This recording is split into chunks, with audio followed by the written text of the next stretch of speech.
Hello guys, and welcome to Yakety Mac. I sure do appreciate you hanging out with me today. You know, in a few days, it's going to be 1 year since I posted my very first video to YouTube. And in that video, I compared these two fishing vessels. My Pelican Bass Raider with the Old Town Sportsman PDL. And guys, in that video, I talked about the pros and cons of each one of them, which one had advantages over the other. But after another year or so of a lot of water time between both of these crafts and many modifications to both of these vessels, I think I've got a little bit of a different opinion. Stick around and find out. Okay guys, so I want to talk first about the advantages of the Pelican Bass Raider, and there's 3 or 4 distinct advantages over this style of boat, whether it be the Bass Raider or the Pond Prowler or the Quest, over a kayak. So the very first one is stability. And no matter how big and wide they're making kayaks, and kayaks are very stable these days, they're just not going to match the stability of the Bass Raider, period. The pontoons is incredibly, you're able to stand up easily. You don't even have to really try to balance yourself. I'm not talking about acting a fool, but it's just so easy, it's second nature, you don't even really think about it. So the stability still goes to the Pelican Bass Raider. The other thing that I said a year ago was an affordability standpoint. I'm talking about quality to quality. Yes, you could buy a $300 or $400 kayak, but I'm talking about comparing quality to quality. The Bass Raider or its type are more affordable than a quality kayak. For $800 to $1,200, depending on what trim level you get, plus your battery, plus your trolling motor, plus tricking it out the way you want it, you're in for $2,500 or less. This kayak here, just basic with the pedal unit, is $2,600 before you do any modifications or before you start adding anything on. So from an affordability standpoint, getting you out on the water, the Bass Raider still has an advantage there. And then in addition to affordability, let's talk about value. The resale value on a Bass Raider is going to be better than it is on a kayak. A couple of years ago, that might not have been true. We had some supply chain issues and so forth, but now those are all gone. And the market, the used market, is flooded with kayaks. The Bass Raider, let's say you've got a $1,000 Bass Raider and you use it for a year or two and you take really good care of it, you're going to be able to turn around and get 60 to 70% of your initial investment back. So you're going to be able to sell it for $600 or $700 on the used market. Conversely, take this kayak that I spent $2,500 on or $2,600 on, you use it for a year or two and you flip it around and try to sell it, you're going to probably end up only about 40 to 50%, if you're lucky, of getting back your initial investment. For various reasons. One, there is a plethora of choices with different kayaks, and with the Bass Raider, there's really only 2 or 3 types out there that draws people's attention. Yeah, there are some of the John boats and everything. They all kind of play within that same category, but they're also fetching about 60 to 70% of their initial value on the used market. So from a value standpoint, that advantage goes to the Bass Raider. The Bass Raider also offers up advantages because you can take someone with you. Or if you're going by yourself, you can remove a seat to give yourself a little bit more space. You can take your dog with you, you can take a grandchild, you can take a spouse, you can take a friend. In fact, I was out on this boat yesterday with my dad, and tomorrow I'm going to go out with a friend of mine. So being able to do that is a clear advantage over what you can do with a kayak. Yes, a buddy can go paddling with you or a spouse can go paddling with you, but it's not the same as being on the same boat, and it's a little harder to do it as a team than it is on something like the Bass Raider. So that's another distinct advantage. I will also discuss the fact that you can put 2 different types of motors on here. You could have a gas motor if you wanted to, and you could also have your trolling motor for getting around. So you can put a gas motor on the back of it, put a trolling motor on the front of it, and you've got 2 different types of propulsion that you can use to move around on the Bass Raider. So that's another advantage that it has. Yes, I know there are some kayaks now that are coming. You could put 3 different types. The 12X, Titan 12X, now you could have a trolling motor on the front, you can have an electric outboard on the back, and you can have a pedal unit. But I'm talking about in general, this gives you a couple more options for propulsion than most kayaks do without necessarily needing to modify. So now we're going to talk about some disadvantages of the Bass Raider. There are several, guys. One of them is that it doesn't track very well. And yes, I've got a rudder on the back of it here, and it is a big rudder. Still doesn't track very well, still doesn't operate very well in wind. Another disadvantage of the Bass Raider is that for all this space, what looks like space, It's not actually usable space. See, the problem is that anything that you add to this boat takes up your fishing space, takes up your usable space. You're going to add a trolling motor, well, now you're encroaching in here on your seat. You're going to add a rudder, well, now you've kind of encroached them on the back. Put a battery on it, now you're up under the seat. You've got some tackle storage here up under the seat. Again, you've got to pull it out. Got a net, got a paddle, got rod holders. Everything that you add to this boat sucks up your usable space. And it's not as usable to begin with as you might think. The widest part of this boat from side to side on the inside is only 23.5 inches. Guys, in my kayak, it's 23 inches of usable space.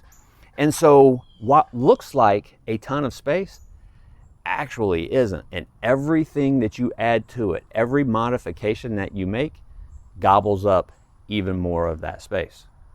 And another disadvantage to the Bass Raider is that you're most likely going to have to trailer it. Yeah, a lot of guys are able to and do put them in and out of the back of their pickup trucks, but most of us use a trailer, especially once you start modifying them and adding things to them, they get quite heavy. But you can put it in and out of the back of a truck, but most people trailer it.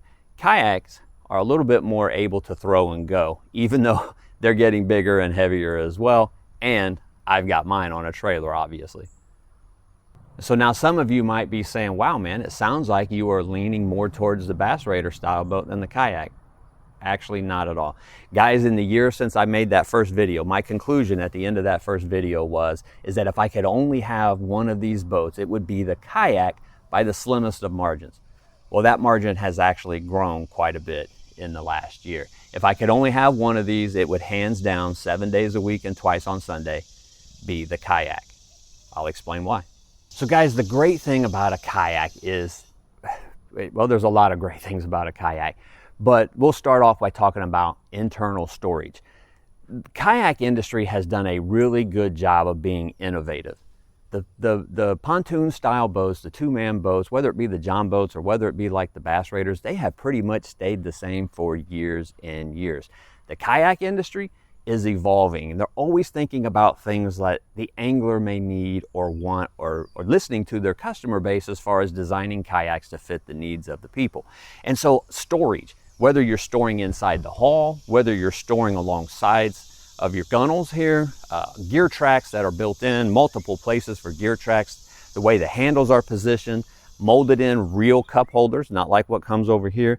The tank storage areas on these kayaks, the tank wells, they're getting enormous, and you're able to put a bunch of stuff behind you, which really allows you to keep the front of this wide open. On the Bass Raider, by the time you've got a trolling motor, especially if you've got somebody with you, by the time you've got a trolling motor and a crate and some of the wires and maybe your pliers and fish grips and that sort of stuff, it gets pretty cramped, guys, in the front of one of those boats. I'm not saying it's uncomfortable. I'm not saying it's not fun, but it's not a lot of space. And remember, I told you that it was 23.5 inches wide here. I've got 23 here on the kayak, and the kayak is about 4 inches longer than the Bass Raider is as well. And because of the hull design, it actually cuts through the water a lot better.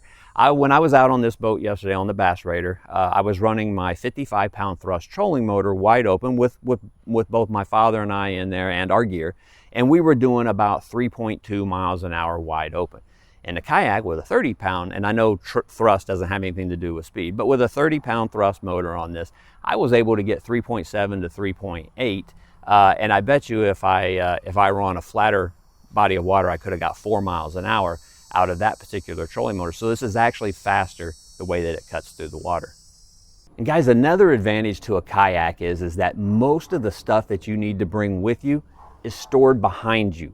So you can see here, I've got my crate, I've got my rods, I've got my net, I've got my catch board, I've got everything that I need. I've got space for a battery back here behind my crate. Everything that I need is directly behind me. So I don't have all that sort of stuff cluttering up the front end of the kayak. Everything that I need is able to store behind me. Now, if you're by yourself, could you take your back seat out and store everything behind you on the Bass Raider? Yes, but now you've got this kind of greater distance between you and your stuff, and you've got to spin around in your seat and maybe scoot the seat back or get up to go to the back and get that sort of stuff. At least that's been my experience whenever I go out by myself on the Pelican Bass Raider. With the kayak, everything is within reach. I can just reach around and grab whatever it is that I need, and I don't have it in my way. Again, thoughtful storage. Kayak industry is always thinking about ways to store. Storage here on the back of the seat. If I want to put a cooler somewhere, I can put a cooler back here. None of that is taking up my fishing space. Talking about fishing space, guys, between the two seats of the Bass Raider, now the way I fish with the Bass Raider is I push the two seats kind of closer to the middle so that each angler kind of faces off of the back end, or well, each angler faces opposite ends of the boat. And from the seat to, say, the trolling motor, from the seat on the back to the rudder, you've got about maybe 2 feet worth of usable space. Guys, from the seat to the front of this kayak with all this openness here, I've got over 54 inches of space in front of me that is completely open and nothing in the way. And so while this boat certainly looks bigger and to the eye may be like, wow, that's a lot more space, I'm telling you guys, the kayak actually has more space. And so guys, I am very fortunate that I do not have to choose between these two vessels. I can kind of have my cake and eat it too. And I enjoy that. I enjoy the fact that I have this boat here for situations like yesterday and the situation I got coming up tomorrow. But from just a personal angling standpoint, which one I prefer to be on, which one handles waves better, which one handles current better, which one is easier to fish from, nothing will take place. Nothing will replace my kayak. Now look, if you're experiencing mobility issues or health issues or something, then something like this obviously makes more sense. Easier to kind of get in and out of, although not a lot easier. You know, trying to hold this thing steady while getting in from a dock is not easy at all. I still have to beach this just like I would a kayak to allow people to get in and out of it, especially if you've got some limited mobility. So obviously though, in those situations with back issues and so forth, it might make more sense to go the route of like the Bass Raider. But if none of those are an issue at all, and you truly want more space, you truly want more maneuverability, you truly want more options, I think the kayak is a way to go. Now, which kayak? Man, that's a whole other ball game, because there's 100 different types out there right now, and the kayak market is exploding. The resale market is actually exploding. You know, 2 years ago, you used to be able to command almost new prices from a kayak because of supply chain shortages. Not anymore. I've seen kayaks like Outlaws, which normally go between $800 and $900. I've seen them, you know, 2 years old for $600, and they just sit there on Marketplace and nobody's going to bite. You're not going to be able to move that kayak until you drop that price down to around $350, $400. That's just the way the market is right now. So guys, I appreciate you hanging out. 1 year later, and actually the gap between these two boats has grown. I absolutely love fishing from a kayak, and unless health ever plays a factor, I don't see that changing anytime soon. So there you have it, guys. 1 year later, I thought it would be kind of fitting to celebrate my 1 year with revisiting the very first video that I ever made. And while my opinions have changed some, there's a lot of things that still ring true today that rang true 365 days ago. And the one thing that has changed is that I said it was a slight margin of victory for the kayak before. That margin has definitely grown. You will have to pry this from my cold dead hands, guys. Thank you. If this is your first time visiting the channel, man, welcome. I hope you'll become a subscriber. Definitely do me a favor and like the video at the very least for me. I would certainly appreciate that. And for those of you who've been with me from the beginning, man, it's been a great year. 770 of you, I think now. And we're just going to keep on rolling. So I appreciate you all. Thanks, guys. And again, like, comment, subscribe, share, and no matter what you've got going on in your life, always take some time to get outside and play.